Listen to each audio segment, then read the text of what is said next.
Hello दोस्तों, good morning. तो आज की सुबह की हम शुरुआत करते हैं एक बहुत ही मोटिवेशनल स्टोरी के साथ, जो कि आपको लाइफ में एक ऐसी सीख दे जाएगी जो आप लक्ष्य से कभी पीछे नहीं हटोगे। जो एक बार ठान लिया उसके आप करके रहोगे। तो दोस्तों, स्वागत है आपका RJ28 राइडर RJ28 में। और अगर आप फेसबुक पेज पे देखते हो तो राइडर वही गुलशन में आपका हार्दिक स्वागत है। तो शुरू करते हैं दोस्तों आज की इस रियल लाइफ स्टोरी की, जो कि अपने जीवन में ज़िंदगी भर काम आएगी।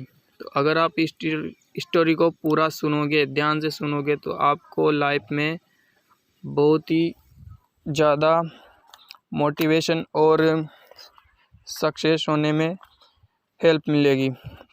तो शुरू करते हैं कहानी। ये कहानी है दोस्तों एक किसान और उसके पोते की। एक किसान और उसके पोते के बीच। तो एक बार की बात है, एक लड़का स्कूल की छुट्टियों में अपने दादा से मिलने गांव गया। जैसा कि आप भी छुट्टियों में स्कूल की गांव आते हो। जैसे वो गांव गया, वो दादाजी के साथ गांव घूमता और खेतों में काम करने के लिए भी जाता। एक दिन वो लड़का अपने दादा के साथ खेत में काम करने के लिए गया हुआ था।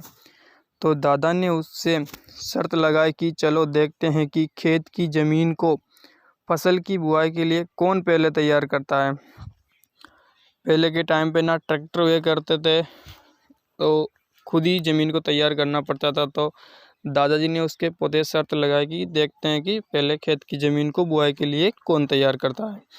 उन दोनों ने खेत की आधी आधी ज़मीन बांट ली और ज़मीन को नई फसलों की बुआई के लिए तैयार करने लगे। वो दोनों मिट्टी को खोदकर उसे पलट उसकी गांठों को तोड़ रहे थे, ताकि वो फसल की बुआई के लिए तैयार हो जाए।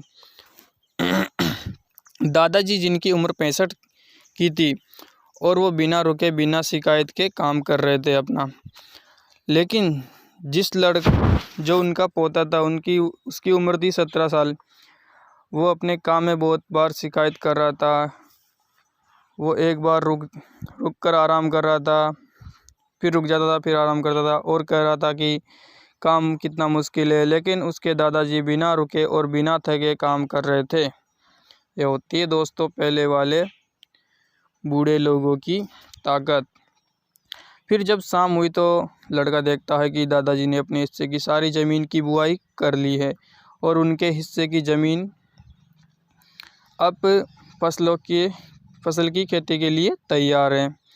लेकिन उसके हिस्से की ज़मीन भी, उस लड़के के हिस्से की ज़मीन में भी अभी आधा से भी आधा काम हुआ था।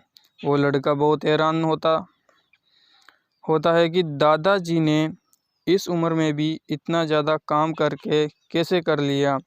वो दादाजी के पास जाता है और उनसे पूछता है। जवाब देते हैं कि जब भी हम सोचते हैं कि काम कितना मुश्किल है और या फिर काम कितना पड़ा है, कितना सारा काम पड़ा है, तो हमारा मन बहाने बनाने लग जाता है। जब हम काम को देखते हैं कि इतना सारा काम कैसे होगा हमें, तो मन बहाने बनाने लग जाता है। इन सभी बातों के बारे में सोचना ही हमारे काम को और ज़्यादा मुश्किल बना देता है। जब इन बातों को हम सोचते हैं कि काम कितना मुश्किल है, तो यह हमारे काम को बहुत ही मुश्किल बना देता है।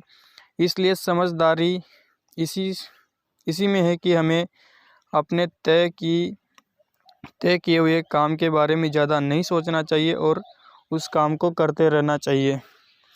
तो इस कहानी से ये शिक्षा मिलती है दोस्तों कि यदि हम तय किए हुए काम के बारे में ज़्यादा सोचते हैं तो काम हमें ज़्यादा कठिन लगने लगता है। इसलिए हमें अपने काम के बारे में ज़्यादा सोचना नहीं चाहिए, बल्कि उससे शुरू करके ख़त्म करना चाहिए। तो दोस्तों, आज के लिए इतना ही। हमारे चैनल को सब्सक्राइब करें और हमारे फेसबुक पेज को फॉलो करें और इंस्टाग्राम अकाउंट को भी फॉलो करें, rider RJ28। Thank you so much guys. और जो मेन अकाउंट है अपना ऑफिशियल, वो है गुलशन लोधा 2x, तो उसको भी गाइज फॉलो करें। Thank you so much.